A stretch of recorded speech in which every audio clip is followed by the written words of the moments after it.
Yo, let's go, and welcome to the video. I wanted to go over a few things since the launch of Wrath is about to come out involving leveling, the current spec that I'll be using, and what spells I'm going to go and train while I'm leveling up to 80. Let's take a look at what spells we will get level by level and see for yourself which ones you might go back to your trainer to get.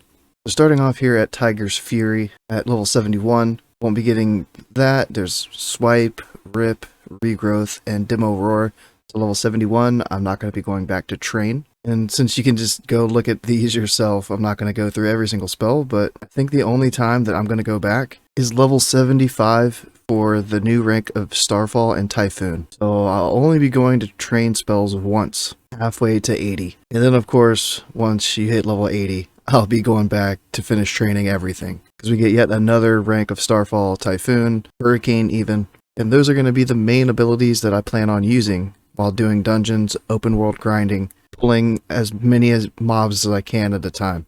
So if you look through the list, you find something else that you think is going to be really important, let me know in the comments. As for talents, this is what I currently have. It looks a little weird right off the bat with 3 points in Genesis, but again, I'm planning on doing a lot of AoE, and Genesis does benefit Hurricane, and since it costs so much mana, I figured why not give it a little bit extra boost. So I skipped everything that's involving dots or just Wrath and Starfire. No improved Moonfire, no Nature Splendor, Brambles I skipped over, no Insect Swarm even. Mobs are going to be dying so fast. Yes, it's very mana efficient, but it's pretty useless if it only gets 1 or 2 ticks off. You might get a full duration on boss fights, but I'm not focused on boss fight damage, doing dungeon cleaves or AoE grinding. No Moon Fury, it's only Starfire, Moonfire, and Wrath. No Wrath of Cenarius, again it's only Starfire and Wrath. And no improved Fairy Fire because I don't plan to Fairy Fire many mobs outside of the boss fights. I have 2 points in Eclipse just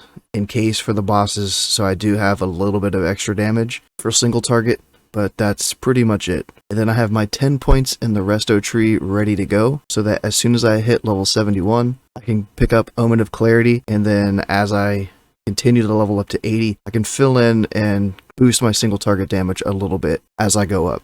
Our crit haste and hit values are going to slowly diminish, so getting the single target stuff as I level will help counteract that little bit of damage loss for single target and hopefully even it out. But I think that level 72 and 73 I might go for Master Shapeshifter, get that extra spell power first before grabbing a couple extra points. Maybe I will grab Insect Swarm at like 74, start getting things like Wrath of Cenarius and Moon Fury.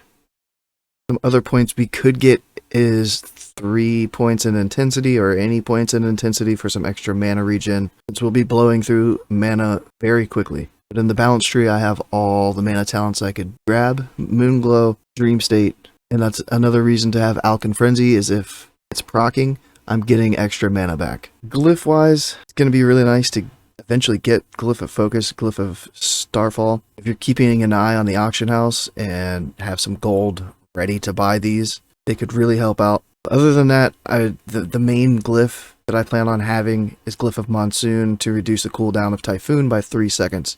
This is in case I'm open world farming or something, or if Utgard Keep isn't nerfed, then this is a mandatory glyph for that. But since I'm not planning on moonfiring, starfiring too much, there's nothing really that interested in. Another glyph that could be pretty useful while leveling is Glyph of Innervate.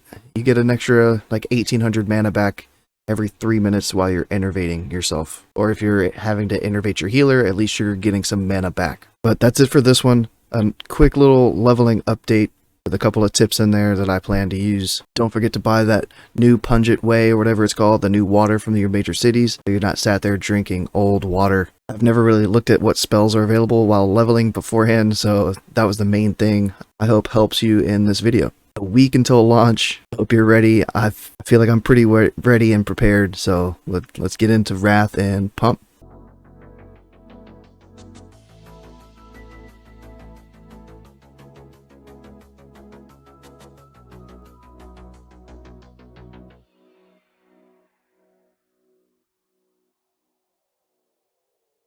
Triple kill.